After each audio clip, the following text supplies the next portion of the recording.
Segunda de Crónicas 24. Verso 1. 7 años tenía Joash cuando comenzó a reinar. Vean que curioso, ¿verdad? Como sabemos, bueno, en el capítulo 22 es donde lo salvaron, ¿verdad? Pero Josabed, hija del rey, tomó a Joash, hijo de Ocosías, y escondiéndolo de entre los demás hijos del rey, a los cuales mataban, lo guardó a él y a su nodriza en uno de los aposentos. El inicio del 23 dice, en el 7º año se animó Joiada, o sea, cuando ya había cumplido los 7 años, y por eso ahora que está en el trono, vemos en el 24 que dice, a los 7 años empezó a reinar, o sea, estaba recién nacido cuando lo salvaron. También el hecho de que tenga 7 años y se conecta, o sea, ya se mencionó en el capítulo anterior y ahora en este, o sea, se hace alusión al 7º año, se conecta, como dije en el capítulo anterior, el hecho de los 7 días en que Yahweh hizo la creación y después del Shabbat se entró a una realidad que se vivió en 3 partes, 3 terceras partes.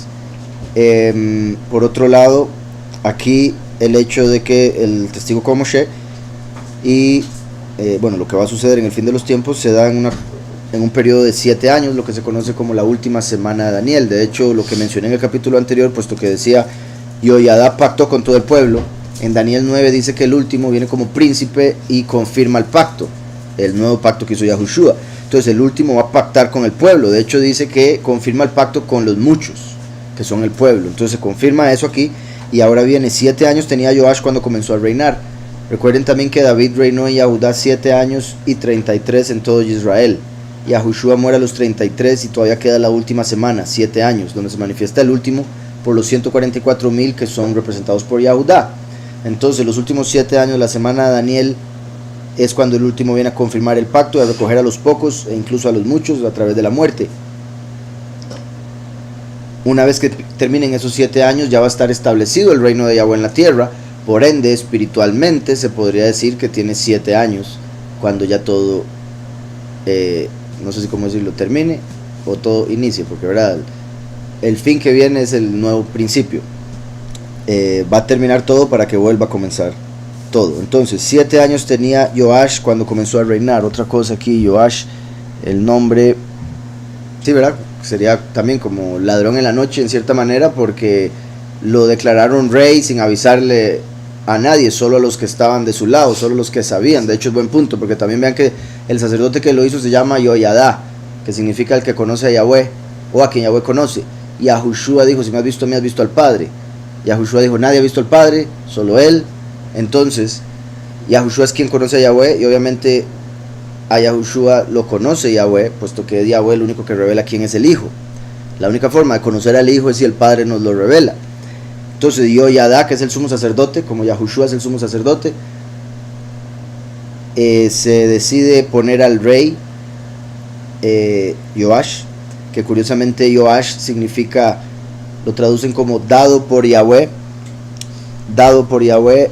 lo cual se conecta con lo que dice Malaquías, el Malach. Entonces, esto es Joash, que es lo que traducen como dado por Yahweh. En realidad sería dado por él. Recuerden que el yo es en realidad él, pero se interpreta siempre como que el él al que se refiere Yahweh. Joash, dado por él, pero se puede ver también como él es fuego, Joesh, ¿verdad? Y como sabemos, Yahushua es el agua de vida, el último es el fuego. Yahushua aquí está siendo representado por Joiada, que es mucho mayor al rey, que apenas está cumpliendo 7. Y el rey se llama dado por Yahweh, o él es fuego. El valor numérico sería 317.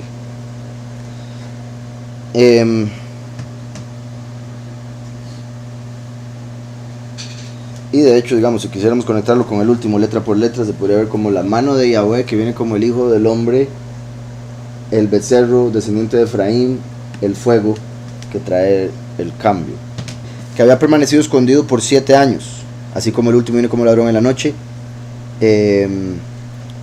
Él,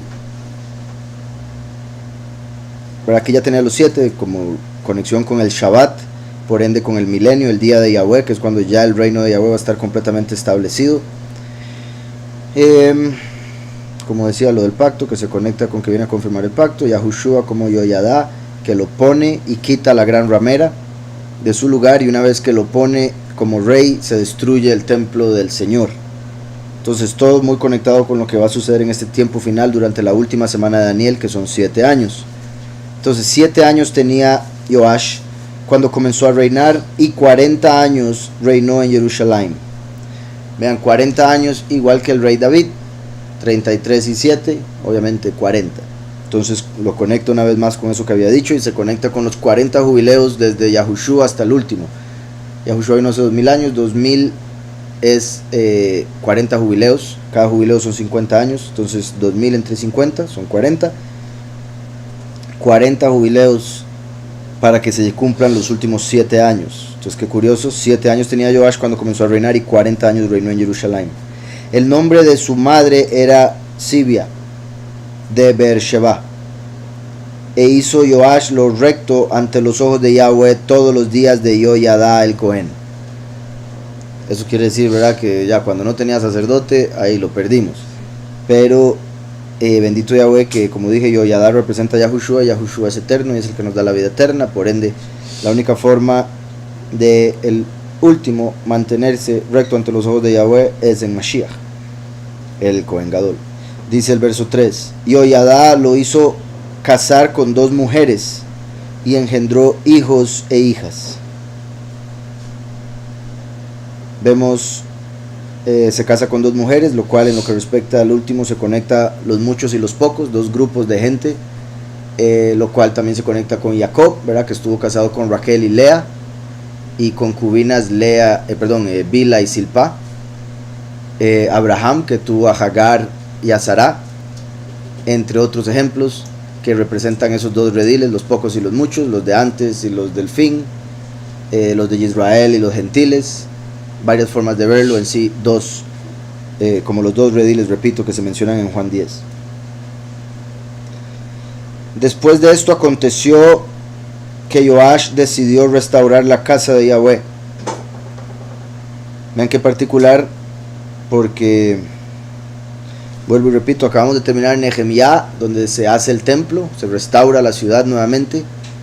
Al final terminamos leyendo la dedicación del muro. De hecho dije templo, pero era el muro.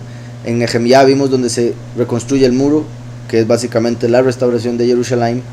Al final se habla de la dedicación del muro, dedicación en hebreo de Hanukkah, que es la fiesta que sigue el próximo mes. De hecho, dentro de un mes exactamente empieza Hanukkah, la fiesta de dedicación. Y ahora leemos aquí en Crónicas algo más que se conecta con eso, puesto que la fiesta de Hanukkah es la restauración del templo después de que los macabeos lo hicieron profano, ¿verdad?, al meter la imagen de Zeus y sacrificar un cerdo para Zeus. Entonces Joash decidió restaurar la casa de Yahweh.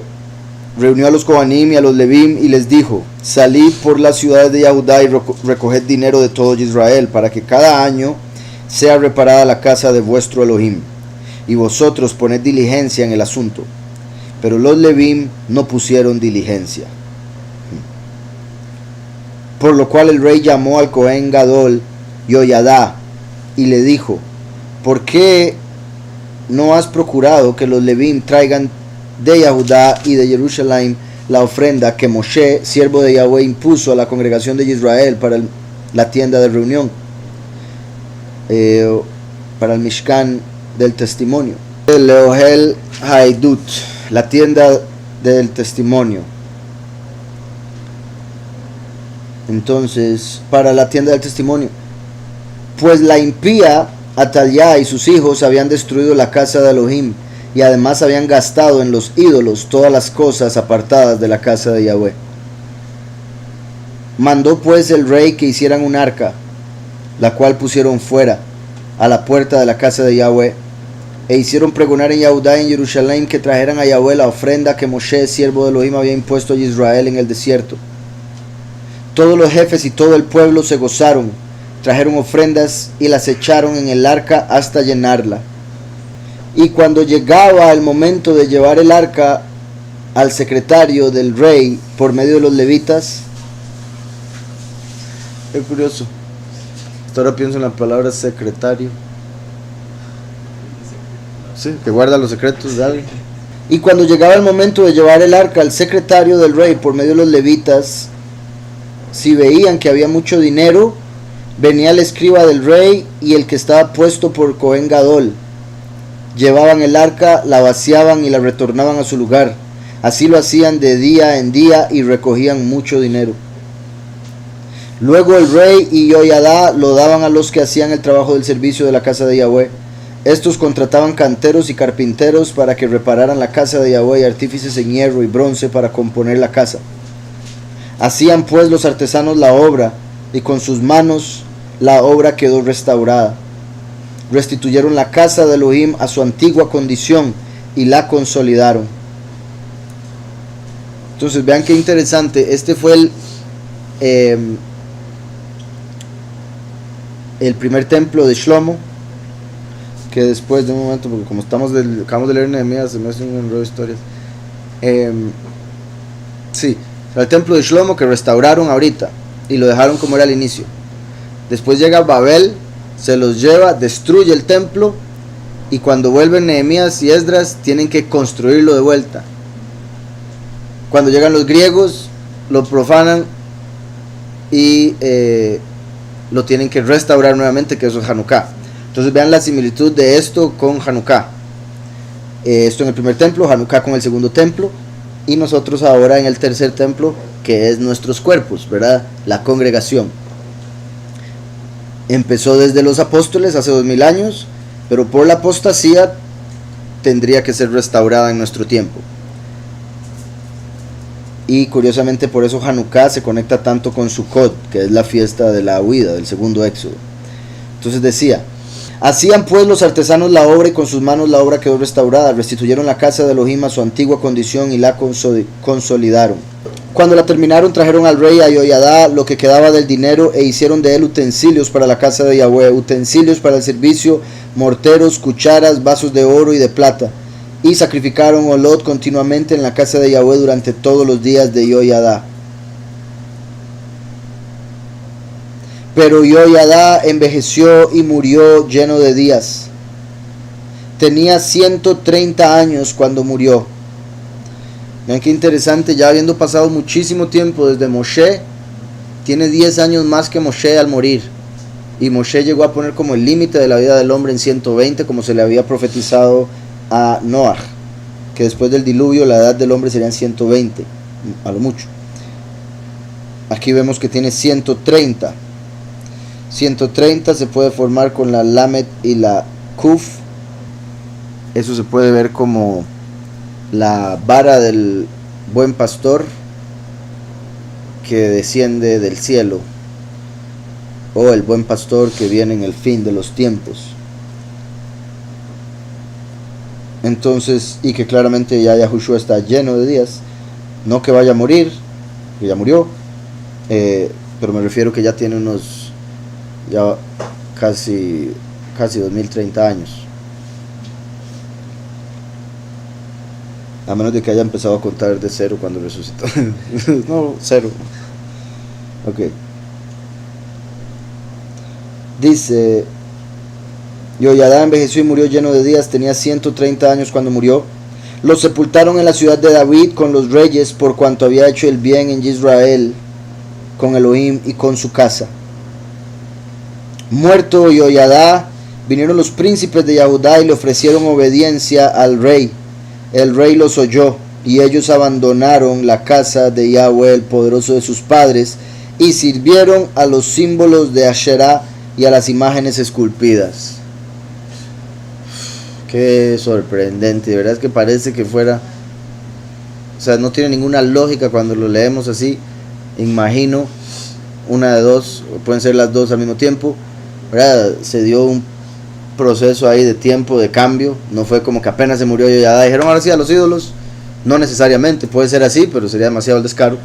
Imagino que fue un proceso en el que empezaron a volver a la tradición pagana en la que estaban antes de Joash.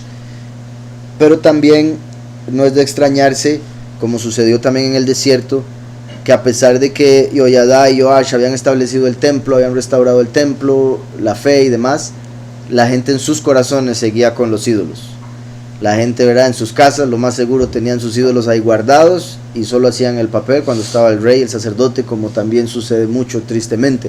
Y no necesariamente que hayan ídolos o que todos tengan, ¿verdad?, el ídolo de Jesús o el de María, sino que cada uno tristemente, por las debilidades que pueda tener, ¿verdad?, puede tener como ídolo el dinero, a sí mismo, a su pareja, a su hijo, su trabajo, etcétera, etcétera. Entonces hay que tener muchísimo cuidado de no caer en idolatría, porque mucha gente dice creer en Yahweh y estar en la verdad, pero está en idolatría a través de aquello que eleva por encima del Todopoderoso. Entonces dice, y sirvieron a los símbolos de Asherá, que esa es, ¿verdad?, la gran ramera, como hablábamos ahora con Atalía, y a las imágenes esculpidas. Entonces la ira de Elohim vino sobre Yehudá y Jerusalén por este su pecado, y les envió profetas para que los hicieran volver a Yahweh. Les envió profetas para que los hicieran volver a Yahweh. Entonces ese es el trabajo del profeta, hacer que el pueblo vuelva a Yahweh, pero es diciéndoles lo que están haciendo mal. Entonces obviamente la gente no quiere oír eso, y por ende normalmente lo que hacían era apedrearlos hasta matarlos. Y les envió profetas para que los hicieran volver a Yahweh, los cuales los amonestaron, pero ellos no los escucharon. Ellos no los escucharon. Esa es otra cosa que se repite una y otra vez a través de la historia, que uno diría, pero ¿cómo es posible si son profetas de Yahweh? Son profetas de Yahweh porque uno lo sabe en este tiempo y lo está leyendo. Pero en ese tiempo llegaban los profetas de todo el pueblo. ¿Quiénes son estos? Don nadie, quiten de aquí esto y lo otro. Entonces lo mismo sucede hoy en día. Hay muchos que la iglesia cristiana llama profetas y exalta y llama y paga y todo lo demás, igual que el montón de profetas que habían ahí del Señor, profetas de Baal. ¿Está claro? Entonces, y les envió profetas para que los hicieran volver a Yahweh, los cuales los amonestaron, pero ellos no los escucharon. Entonces la Ruach de Elohim vino sobre Sechariahu, hijo del Cohen Yoyadá. Se puso en pie en un lugar alto y dijo al pueblo, así ha dicho Elohim. Vean que el hijo de Yoyadá, el sumo sacerdote que murió, que representaba a Yahushua, se llama Sechariah, que significa a quien Yahweh recuerda, o Yahweh recuerda. Y como he mencionado una y otra vez, el recordar hace alusión a algo que uno pensó hace mucho o planeó hace mucho, ¿verdad? Obviamente me refiero, vamos, en las profecías que vemos de Yahweh, cuando dice que se acuerda de algo, está haciendo alusión a que llega el puro fin de los tiempos y se acuerda que había dicho que iba a cumplir algo. Entonces, además de que Yoyadá había muerto lleno de días, lleno de años, ahora aparece el hijo que hace alusión al fin, por su nombre me refiero.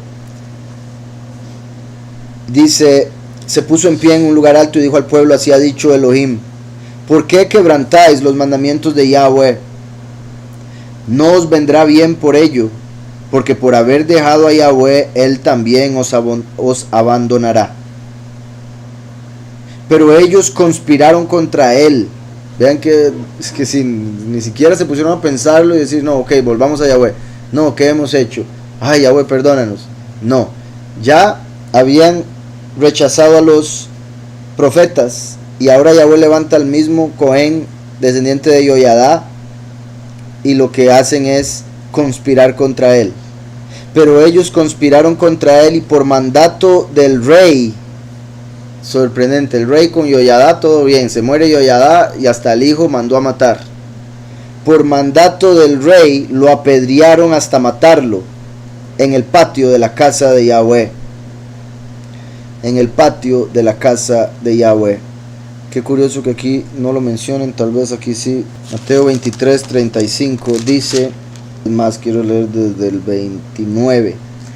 Ay de vosotros, escribas y fariseos hipócritas, porque edificáis los sepulcros de los profetas y adornáis los monumentos de los justos. Y decís, igual que hoy en día, si hubiéramos vivido en los días de nuestros padres, no habríamos sido cómplices en la sangre de los profetas. Con esto dais testimonio que contra vosotros mismos de que sois hijos de aquellos que mataron a los profetas. Vosotros pues colmad la medida de vuestros padres, ¿verdad? Que era con matarlo a él. Serpientes, generación de víboras, ¿cómo escaparéis de la condenación del infierno? Por tanto, yo os envío profetas, sabios y escribas. De ellos a unos mataréis, profetas, y crucificaréis, y a otros azotaréis en vuestras sinagogas y perseguiréis de ciudad en ciudad. Así recaerá sobre vosotros toda la sangre justa que se ha derramado sobre la tierra, desde la sangre de Hebel, ¿verdad? Abel, el hermano de Caín, el justo, hasta la sangre de Sechariahu, hijo de Berequiahu, a quien matasteis entre el templo y el altar. Entre el templo y el altar, ¿verdad? En el patio. De cierto os digo que todo esto vendrá sobre esta generación. Entonces vean que menciona dos muertes: Abel hasta Sechariah,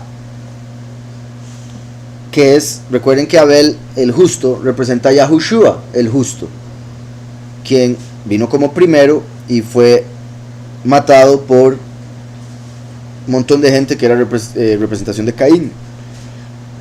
De hecho, la escritura dice que ellos son hijos del maligno, igual que Caín.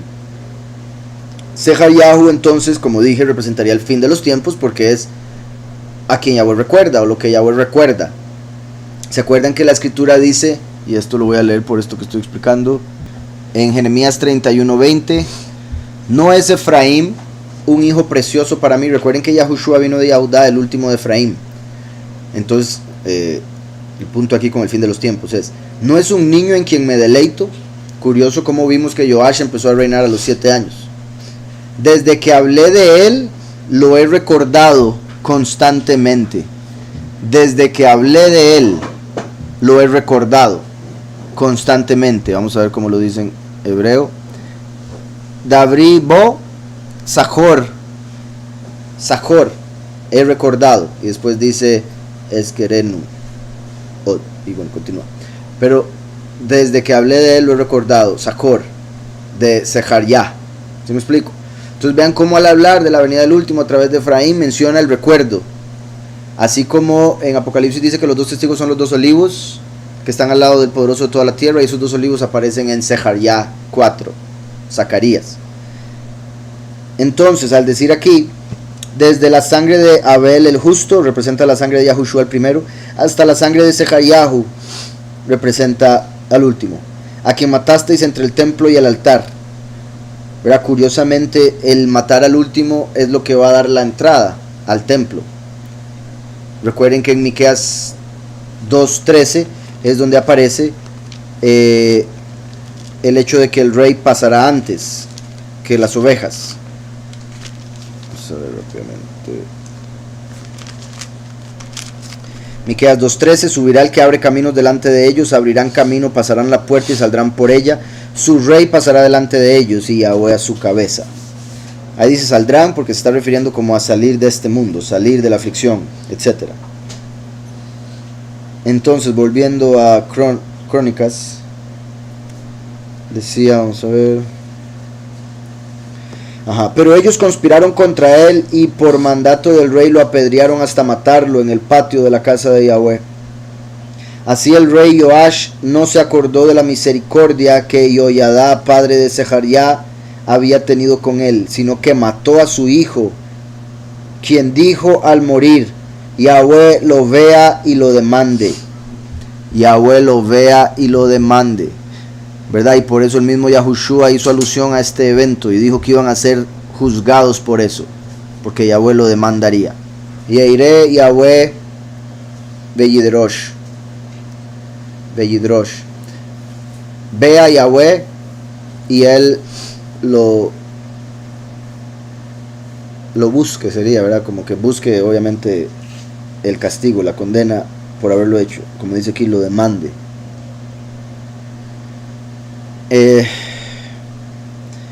Y vean qué interesante cómo es la muerte de Sechariah, a quien Yahweh recuerda, pero el rey no se acordó.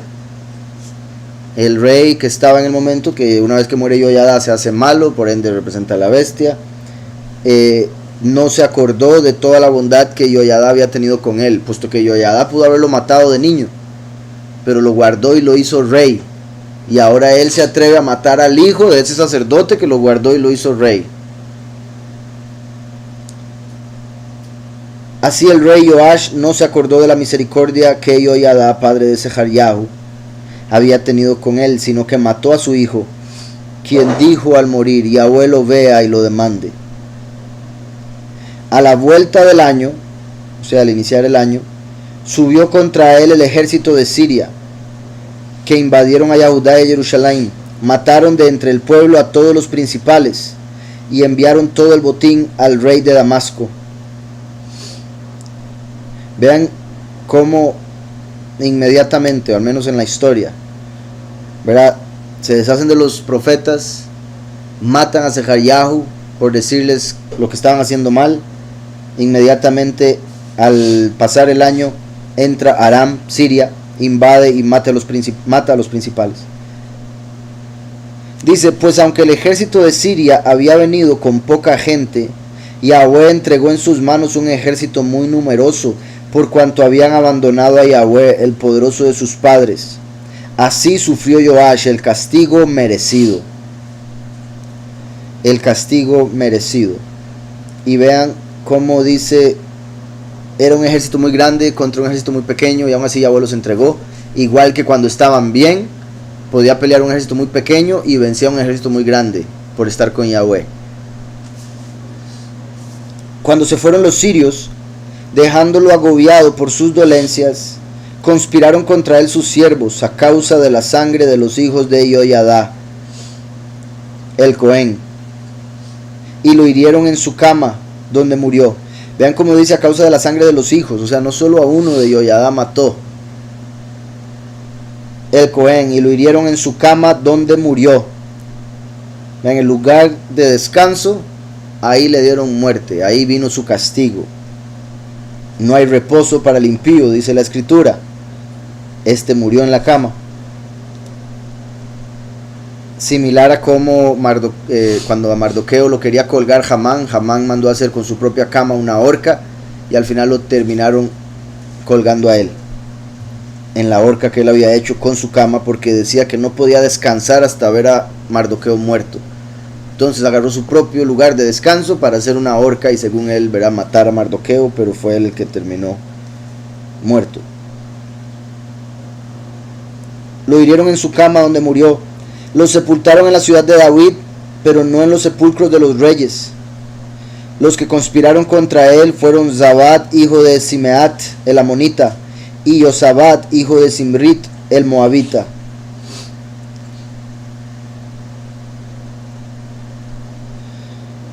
En lo tocante a los hijos de Joash, la multiplicación que hizo de las rentas y la restauración de la casa de Yahweh está escrito en la historia del libro de los reyes. Y reinó en su lugar su hijo Amasías. Voy a ver aquí los nombres: Zabad y Josabad. Vean que uno era de los amonitas, el otro de los moabitas.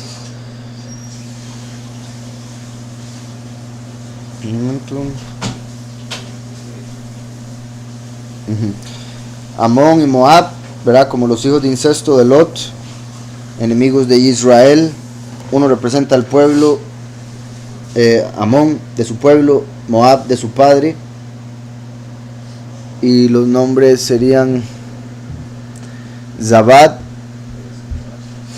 ¿pero? Zabad sería regalo, Shimeat, reporte, lo que se ha escuchado. Después Yahuzabad sería regalo de Yahweh, o a quien Yahweh regala. Y Shimrit, vigilante. Entonces, el regalo de aquel que escucha al pueblo